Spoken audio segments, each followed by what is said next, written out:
กราบทักทายสบายดีและสวัสดีเด้อ FC โมสุขุสุคนที่ติดตามทาง YouTube ของบาวศิลัดเนาะวันนี้ทุกคนทางบาวศิลัดเองก็ได้เดินทางมาหาผู้สาวโสดอีกแล้วทุกคนเนาะก็เป็นผู้สาวโสดที่แบบผู้จบผู้งามแล้วก็หน้าตาดีหุ่นดีเนาะคือน้องประเด็นนี่ก็เคยเปิดคลิปเปิดใจมานี่ก็ถือว่าหลายทีหลายเทื่อแล้วเนาะวันนี้เพิ่นก็จะขอเปิดคลิปอีกทีนึงพุ่นล่ะอยากอธิบายเกี่ยวกับว่าในช่วงนั้นที่เพิ่นเปิดใจที่ว่าบ่ได้ตอบแชทหนุ่มๆเนาะก็มีหนุ่มๆเข้าไปล้มจีบเพิ่นก็หลายอยู่แต่ว่าทางน้องเพิ่นนี่บ่มีเวลาตอบแชทวันนี้เพิ่นก็เลยออกมาให้สัมภาษณ์อีกเทื่อนึงเพื่อเปิดใจอีกครั้งว่าซั่นซะเนาะสำหรับหนุ่มๆคนใดอยากทำความรู้จักกับสาวโสดคนนี้ก็สามารถทักทายเข้ามาได้เนาะเพิ่นก็สิมีLINEแล้วก็มี WhatsApp ให้เนาะไปจังได๋ก็ไปฟังเรื่องราวกันเลยทุกคนเนาะว่าสเปคเพิ่นนี้จะแบบใดในการที่เลือกหนุ่มๆมาเป็นสามีเนาะไปรับฟังกันเลยทุกคนสบายดีโดยสบายดีทางผู้สาวโสดทุกคนมื้อนี้กันเนาะก็คือทางน้องเนาะน้องชื่ออะไรก็น้องนะชื่อกุ๊กกิ๊กน้องกุ๊กกิ๊กเนาะโดยถือว่ามาเจอกับน้องกุ๊กกิ๊กอีกแล้วทุกคนมื้อนี้ก็เพิ่นนี่ก็เป็นผู้สาวโสดเนาะโดยเป็นจังได๋หัวใจตอนนี้มีแฟนหรือยังนี่ยังบ่มีเพราะว่าเปิดใจตอนนะเพราะว่าบ่ได้ตอบแชทเพิ่นเพราะว่าค่าดำนาข้าวเวียกทางงานเท่านั้นอ๋อคือเปิดใจในส่วนนั้นก็มีคนเข้ามาลงมาจีบเฮาอยู่เนาะโดยแต่บ่ได้ตอบนะเพราะว่าแต่ว่าทางน้องนี่บ่มีเวลาโดยบ่มีเวลาคะแนนว่าออกจากเพื่อนนี่ตอบบ่ได้เลยบ่มีสัญญาณหั่นน่ะโอ้เป็นเพราะสัญญาณออกนอกแล้วมันมีสัญญาณนั่นบ่โดยมันมีแต่ป่านะโดยแต่ว่าคนที่ทักเข้ามานี่น้องก็บ่ได้ตอบข้อความเพิ่นบ่มันเถื่อก็ตอบอยู่ตอบแล้วก็น้องหายไปเลยข้าวเวียกมันบ่ว่างเลยหั่นนะพี่น้องก็เสียอีกดำไห้ดำนาแล้วแต่ว่าปัจจุบันนี้แล้วแหละโดยแล้วคือว่ามาในช่วงนี้ก็ถือว่ามีเวลาแล้วเนาะโดยก็เลยมาเปิดคลิปอีกทีนึงเนาะโดยบ่ได้ตอบแชทขอโทษหลายๆเด้อขอโทษ FC เพิ่นเนาะบ่ได้แม่นว่าขี้คุยแล้วก็บ่ได้แม่นว่าบ่อยากล้มนำเนาะโดยเพราะว่าในช่วงนั้นก็ขายเวียกแน่นำให้นำหน้าแน่มันก็หลายอย่างเนาะโดยแต่มาในมื้อนี้คือแล้วให้แล้วหน้านี่จังได๋ได้ไปเฮ็ดงานอยู่บ่โดยกำลังหาเวียกอยู่โอ้แบบเฮ็ดยังก็ได้หาเวียกแม่บ้านยังก็ได้เบิดเพราะว่าเฮ็ดเป็นทุกอย่างหาในลาวเฮานี่บ่โดยอยู่ไทยก็ได้โอ้ถ้ามีผู้ติดต่อเฮ็ดงานฝั่งไทยก็พร้อมสิไปบ่โดยน้องมีบัตรแล้วยังบ่มีโอ้สิปัญหาก็คือติดในช่วงบัตรนี่แหละเนาะโดยถ้าเกิดมีงานเฮ็ดอยู่ฝั่งไทยแหละน้องสิเฮ็ดบัตรบ่หรือว่าใดๆเฮ็ดคันว่ามีโอ้ตอนนี้ก็คือเงินให้บัตรยังบ่ทันมีเนาะโดยเฮ็ดบัตรหาเอาในลาวก่อนว่าหาโฮมเอาดำเล็กดำหน่อยนะก็คืออยากเริ่มต้นแบบว่าเฮ็ดเวียกอยู่ลาวก่อนโดยคือเก็บเงินก่อนโดยถ้าว่าได้เงินจุบบัตรก็สิเฮ็ดบัตรแม่นบ่โดยเฮ็ดบัตรไปเฮ็ดงานอยู่ไทยหาเงินให้แม่นะเพราะว่าแม่ก็เริ่มเฒ่านับมือแล้วแม่อายุหลายปานใดแม่เพิ่นอายุ50ปลายปีแล้ว50ปลายปีโดยปัจจุบันนี้น้องอยู่กับแม่2คนบ่โดยโดยแม่ก็บ่ได้เฮ็ดงานน้องก็บ่ได้เฮ็ดงานนอนตอนนี้โอ้แม่เพิ่นเฮ็ดแม่เฮ็ดหยังแม่เพิ่นเฮ็ดแนวกินขายนะโอ้แม่เพิ่นเฮ็ดกินขายเนาะเฮ็ดแนวกินอยู่นี่คือกันนี่แหละเด็กเพิ่นเลือกซ่านให้เพิ่นโอ้เพิ่นได้เงินเป็นรายวันบ่หรือรายเดือนรายเดือนนึงหลายปานใดแม่ได้3ล้านปลายก็บ่จักกุ้มกินปานใดเพราะว่าค่าใช้จ่ายมันหลายสมมุติว่าได้เงินมานี่แม่เพิ่นแบ่งในส่วนได้แน่เนี่ยเพิ่นก็ซื้อกินหั่นนะเพราะว่าคันสิโฮมก็แบบมันบ่พอหั่นนะว่าเงินนับเล็กดำหน่อยโดยก็คือว่าเงินนี่อยู่ใน3ล้านนะบ่ว่า3ล้านปลายเนาะโดยซื้อกินอีกลงตลาดแต่เธอก็หมดหลายแฮงโดยเพราะว่าเฮือนนี่ก็มีแต่ผู้หญิงแม่นบ่โดยถ้าว่าสิไปหานั่นหานี่ก็กลางคืนนี่ก็มันก็บ่ได้เนาะโดยก็ถือว่าหาเงินก็ซื้ออยู่ซื้อกินเนาะได้เงินมาโดยเวลาแม่ไปซื้ออยู่ได้กินมาน้องบ่เป็นคนเฮ็ดกินดูให้น้องเป็นคนเฮ็ดเขามีน้ำเฮ็ดกินไว้ให้เพิ่นเลิกเวียกมาแล้วกินเลยคือน้องเป็นคนกาเกียมเตรียมพร้อมเนาะโดยเวลาแม่มาเลิกงานมันก็คือกินเลยแม่นบ่ เลย โอ้ มือก็ไปเฮ็ดเวียกซอยเพิ่นคณะว่าเวียกหลาย บางมื้อก็ไปซอยแม่คือกัน เลยถ้าก็ว่าง 3-4 มื้อนี่แหละว่าหาเวียกเฮ็ดอยู่แถวซนูนี่แหละ โดยแต่ยังบ่ทันได้เนาะ โดยเพราะว่าเวียกมันหายากแฮง แม่นแหละเนาะส่งอยู่บ้านเฮานี่ก็เวียกงานมันก็อยากหายากแน่แหละเนาะ โดย โดยบ่คืออยู่แถวในเมืองเนาะ โดย แต่ในเมืองน่าจะมีอยู่อืมอืมบ่ลองไปสมัครสาวโรงงานเบิ่งน้องน่ะ ถ้าสิไปสมัครอยู่เพราะว่าถ่ายผลเปิดก่อนโรงงานหลังโรงงานไม่คอนนะโรงงานตัดเย็บ โดยก็ถือว่าถ้ามันเปิดนี่ก็สิลองไปสมัครเบิ่งมันบ่ โดยโรงงานตัวน้องเคยไปเฮ็ดเพิ่นได้ปิดดึงแล้ว อืมโดยอันนี้คือเรื่องชีวิตประจำวันเนาะเรื่องแบบว่าทำใช้จ่ายเนาะ โด ก็ ย คือมาจากเงินเดือนแม่น้องน่ะเนาะ โดยมือก็ไปหาอยู่หากินนะ ไปหาเฮ็ดหานี่บ่ อยู่พาหกไปหาเฮ็ดไปหาหน่อไม้พออยู่ได้กิน น้องนี่บ่ไปหา โดย โอ้ เพื่อก็ตื่นแต่ตี 3 ตี 4ไปหาเฮ็ด เพื่อไปหาเฮ็ดนะ โดยยานบ่ทัน ไป เขา ช่วยในบ่ทันหมู่แม่นบ่ โดยเขาได้ว่าไปแต่ตี 3 ตี 4สิได้ไข่มันนะ โอ้เฮ็ดหยังเฮ็ดละโงกบ่เป็นไข่ โดยเฮ็ดละโงกเฮ็ดปวกดำมีหลายชนิด ปัจ เฮ็ด จุบันนี่ก็ยังหาอยู่บ่ โดย ยังออกอยู่เนาะ โดย ได้มาให้ได้กินบ่หรือว่าขายนำ กินหามาแต่พอได้กินนะคะแนนไว้แล้วก็มีแต่หนึ่งไว้ ผู้พ่อขาย ดู เก็บไว้กินดีก เอา ว่า หลายๆเก็บไปกินเนาะ โดย เพราะว่าหลักๆเฮาก็ซื้อในอยู่นี่กินอยู่แล้วเนาะ โดย โดยก็คือน้องกุ๊กกิ๊กมาเปิดคลิปเนาะมื้อนี้กันเนาะสิเว้าเรื่องหัวใจของน้องเพิ่นต่อทุกคนบัดนี้น้องนี่อายุหลายปานใดก็น้องนี่ สิเข้า19 ปีแล้ว 10เข้า19เนาะ โดย เดือนใดเต็ม19นี่ เดือน10 เดือน10 โดย โอ้ก็ถือว่าอีกบ่โดนเนาะ โดย โอ้ก็ถือว่าเต็ม19ปีโอ้ก็ง่ายๆคือก็จ่อๆกับวันเกิด โดย ได้เฮ็ดบ่แต่ละปีวันเกิด บ่ได้เฮ็ด อืม เพราะว่าบ่มีเงินจันทร์ บ่มีแม่นแหละการว่าจัดวันเกิดมันต้องใส่งบบ่น้อยก็หลายเนาะ โดย แต่ว่าต้องได้ใส่งบเพราะว่าเค้กนี่ก็ต้องได้ซื้อเอาอยู่แล้วเนาะ โดย บ่ได้อาจสิมีหนุ่มๆเซอร์ไพรส์วันเกิดให้ก็มีเนาะ วันที่ใดเดือนเดือน10นี่วันที่ใด วันที่ วันที่1เนาะ เดือน โอ้ทุกคนเนาะถือว่าต้นเดือนเลยแม่นบ่ 1โดย คือน้องนี่อายุว่า19ซะเนาะใกล้สิฮอดแล้วเนาะ โดย ถ้าว่าอยากได้สู้ได้แฟนเนาะ โดย น้องสิล้มกับคนอายุหลายปานใด ประมาณ20ปีขึ้นไป 20ปลายปีขึ้นไป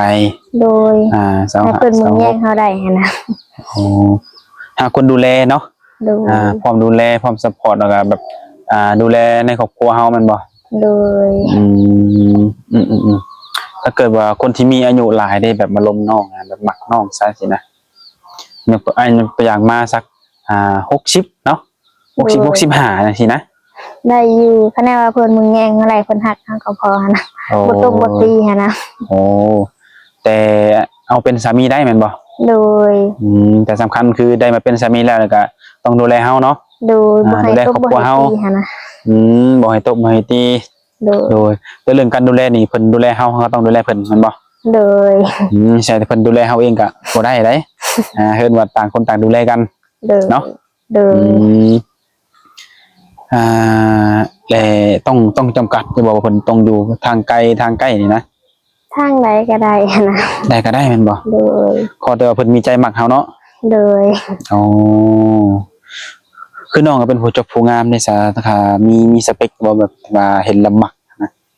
มีอยู่เป็นคนสูงหันนะ มักคนสูง โดยผิวใดก็ได้เขาให้สูงก็พอสูงกว่าน้องหันนะ เอาจำกัดแค่ว่าสเปคก็คือมักคนสูงเนาะ โดย เรื่องสีผิวก็แนวใดก็ได้แม่นบ่ โดย อ๋อน้องสูงเท่าไหร่ น้องสูง160ปลาย 160ปลาย โดย ถ้าว่าคนที่เข้ามาจีบต้อง170ขึ้นไปแม่นบ่ โดย โดยอันนี้คือใจมักว่าซั่นซะเนาะ ถ้าบ่มี70ไปกันไป160 50ได้ซะน้องล่ะแบบมักซะน้องเนี่ยอะ ได้อยู่ ลองลงมึงได้อยู่เนาะ หันนะโดย อันนี้คือเว่าในรวมแบบว่าแบบ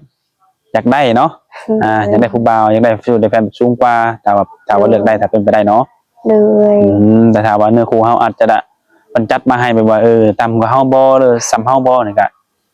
ยอมรับเอาน้องนาเนาะ โดย เฮาเรื่องเนื้อคู่เฮากับฮู้ดอกกับบ่แน่บ่นอนว่าเฮาสิได้คนสูงคนต่ำแล้วก็สิเป็นคนอายุน้อยหรืออายุหลายเนาะ โดย อืมโดยแล้วผู้บ่าวแถวใกล้ๆแถวเชโนนี่ก็บ่มีผู้ใดมาจีบน้องแน่บ่ซะ บ่ค่อยมีเพราะว่า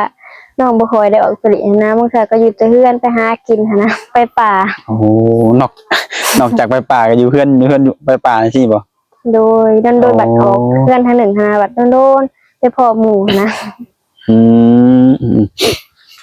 ก็ถือว่าบอนที่น้องไปส่วนหลายหลักๆก็คืออยู่เพื่อนหรือไม่ก็ไปหาอยู่หากินมันบ่ โดยเป็นนาสาวพาไป อืมดุเนาะน้องก็ขยันหาอยู่หากินเนาะไปตามพุ่นตามป่ายุ่งบ่หลายบ่ยามนี่ หลายแฮง โอ้ ต้องได้ใส่เสื้อแขนยาว อืมคือน้องเป็นคนแบบตัวสูงหุ่นน้อยเนาะ โดย น้ำหนักหลายปานใดน้องตอนนี้ ก็สิเขา40ประมาณ40นี่หันนะแบบเป็นคนหุ่นน้อย อืม ตัวแม่เป็นคนตัวน้อย แต่ปกติก็กินเก่งอยู่บ่ ธรรมดา ธรรมดาเนาะ โดย โอ้หุ่นนี่จังไดสิลดหรือสิเพิ่มหรือสิพอซ้ำนี้ เทอมก็ได้ ในใจตอนนี้อยากไปทางใดตอนนี้ เรียกว่าประมาณ48 49 โอ้ก็คือจะได้ยืนในชุดนี้เนาะ โดย ต้อง ก็ กิน ว่า ต้องกินอะไรอีกกินหลาย โดยบัดบ่ค่อยได้กินข้าวกินน้ำหันนะ ๆปกติกินยังแทนข้าวแค่น้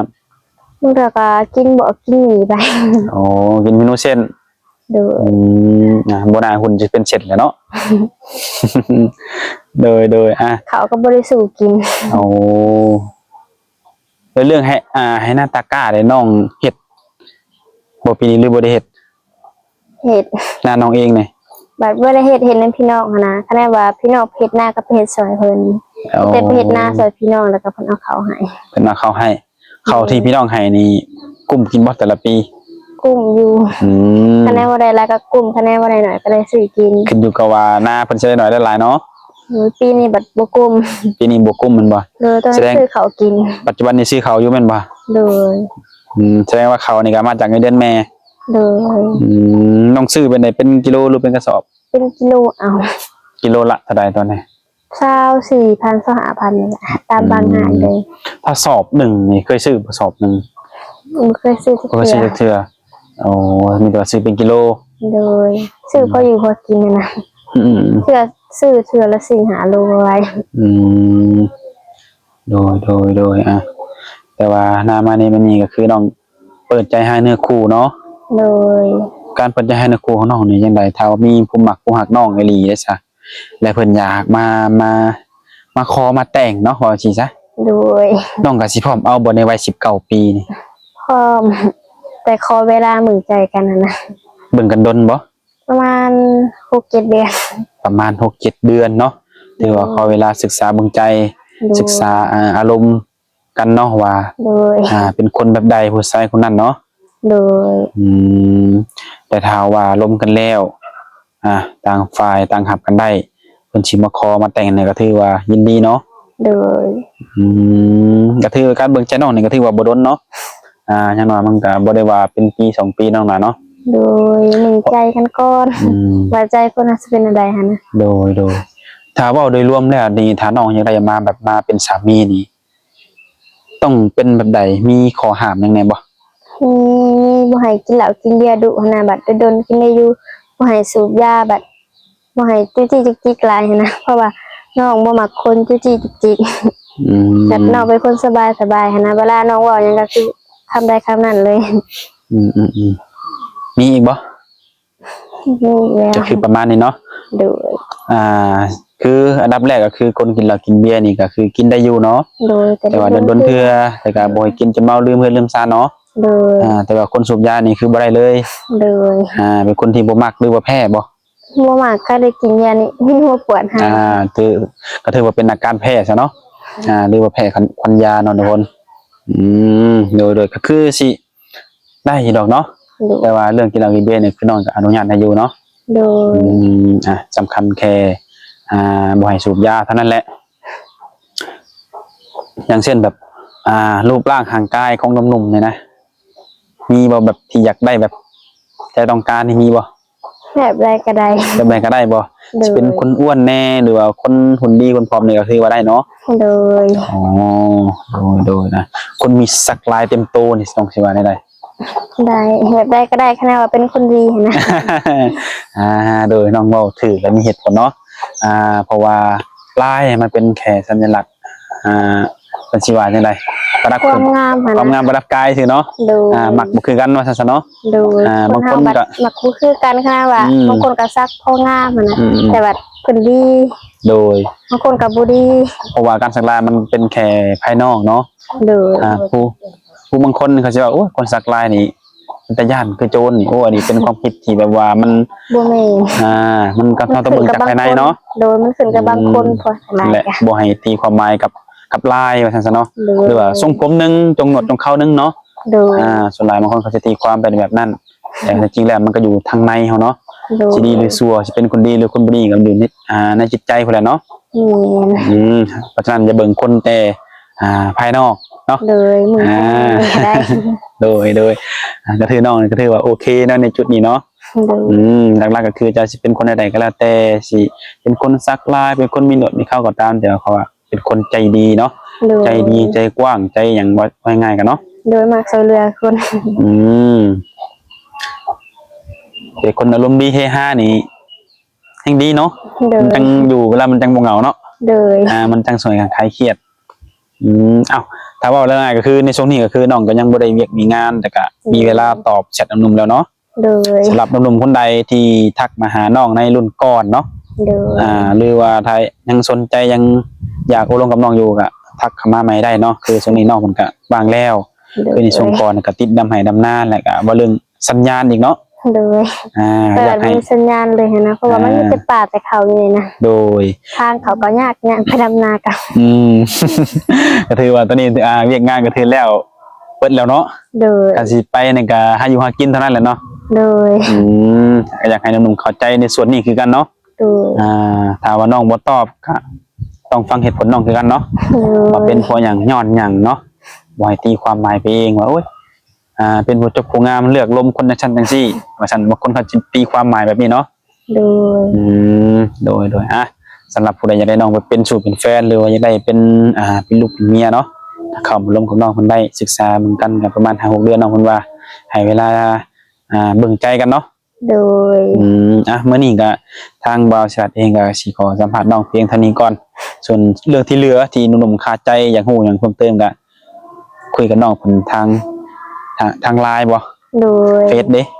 ไม่ได้ลิงก์แต่วัดแอปกับไลน์ แอปกับ LINE เนาะคุยเป็นการส่วนตัวได้เนาะ โดย ทางบ่าวชาติเองก็สิขอเป็นสะพานสำนี้ก่อนมื้อหน้ามื้อในจังหวะกันใหม่เนาะโดยโอเคสบายดี สบายดี